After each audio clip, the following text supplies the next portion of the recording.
Mega ఫ్యామిలీకి mega family అభిమానులందరికీ కూడా ఇదొక గూస్ బంప్స్ తెప్పించే ఒక మూమెంట్ అన్నమాట. సో మరి ఓజీ సినిమా రిలీజ్ అయిన 4-5 రోజులకే 200 కోట్లకు పైగా కొల్లగొట్టి ఇప్పటికే థియేటర్లో ఇంకా ముందుకు దూసుకెళ్తుందని చెప్పుకోవచ్చు. డైలీ ఇప్పటికి రిలీజ్ అయ్యి 4-5 రోజులు అవుతున్నా కూడా ప్రతి ఒక్క థియేటర్లో కూడా హౌస్ఫుల్ అవుతుంది. థియేటర్కి క్యూ లైన్ మరీ కడుతున్నారు. సో మరి ఓజీ సినిమా అనేది ఎంత మంచి ఇంపాక్ట్ తీసుకొచ్చిందో అందరికీ తెలిసిందే. ముఖ్యంగా మౌత్ టాక్ అనేది ఈ సినిమాకి ఒక గొప్ప వరంగా మారిపోయింది.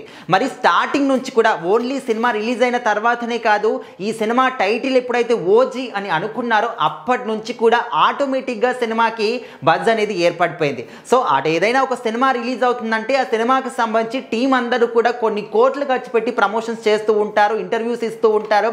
ఇటు నార్త్ సైడ్ కావచ్చు, సౌత్ సైడ్ కావచ్చు, అంతటా కూడా కవర్ చేస్తుంటారు. కానీ ఓజీ సినిమాకి మాత్రం ఏ ఒక్క చోట కూడా ప్రమోషన్ చెయ్యకుండా ఆటోమేటిక్గా పబ్లిక్ ఈ సినిమాకి బజ్ క్రియేట్ చేసుకున్నారు, ప్రమోట్ చేశారంటే మరి ఎంత మంచి మౌత్ టాక్ ఈ సినిమాకు ఉందో అర్థం చేసుకోవచ్చు.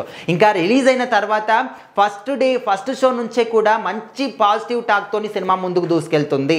సో మరి పవన్ కళ్యాణ్ గారి కెరీర్లోని ది బిగ్గెస్ట్ ఒక మైలురాయి ఏదైనా ఉందంటే ఖచ్చితంగా ఓజీ సినిమా మాత్రమే. ఇప్పటి వరకు ఆయన సినిమాల్లో ఏ ఒక్క సినిమా కూడా 100 కోట్లు కలెక్ట్ చేసినటువంటి దాఖలాలు లేవు. కానీ ఈ యొక్క సినిమా ఫస్ట్ డేనే 154 కోట్ల నుంచి 160 కోట్లు కొల్లగొట్టి రికార్డ్ని క్రియేట్ చేసుకున్నారు పవన్ కళ్యాణ్ గారు ఆయన కెరీర్లోనే. ఆయన సినిమా ఇండస్ట్రీలో కూడా ఈ యొక్క సినిమా మైలురాయిగా నిలుస్తుంది. అండ్ ఇప్పుడు ఏంటంటే మెగా ఫ్యామిలీ కోసం సపరేట్గా ప్రసాద్ ల్యాబ్స్లో ఈ సినిమాని స్క్రీనింగ్ చేశారు. సో అక్కడ మెగా ఫ్యామిలీ అందరూ కూడా కలిసికట్టుగా ఈ సినిమాని చూసారంటే మరి ఒక మూమెంట్ చూడడానికి ఎంత అద్భుతంగా ఉంటుంది. మన మెగాస్టార్ చిరంజీవి గారి దంపతులు రామ్ చరణ్ గారు ఉన్నారు, అండ్ పవన్ కళ్యాణ్ గారు, సాయి దుర్గ తేజ్, వరుణ్ తేజ్, వైష్ణవ్ తేజ్, అండ్ తమన్ గారు ఉన్నారు, ఇంకొంతమంది కూడా ఉన్నారు, ఆఖిరానందన్, ఆద్య, వీళ్ళందరూ కూడా కలిసి సినిమా చూశారు. సో మరి ఫ్యామిలీ సభ్యులందరూ కలిసి ఆ ఫ్యామిలీకి సంబంధించినటువంటి ఒక హీరో సినిమా చూస్తున్నారంటే మరి ఆ మూమెంట్ అనేది చూడడానికి అభిమానులందరికీ గూస్ బంప్స్ తెప్పించే విధంగా చాలా అద్భుతంగా కనిపిస్తుంది. ఇలాంటి ఒక మూమెంట్లు చాలా అరుదుగా కనిపిస్తూ ఉంటాయి. ముఖ్యంగా మెగా ఫ్యామిలీలో వాళ్ళు ఒకరు కలుసుకోవడమే చాలా ఒక సంవత్సరాల పాటు మనం వెయిట్ చేయాల్సి వస్తుంది.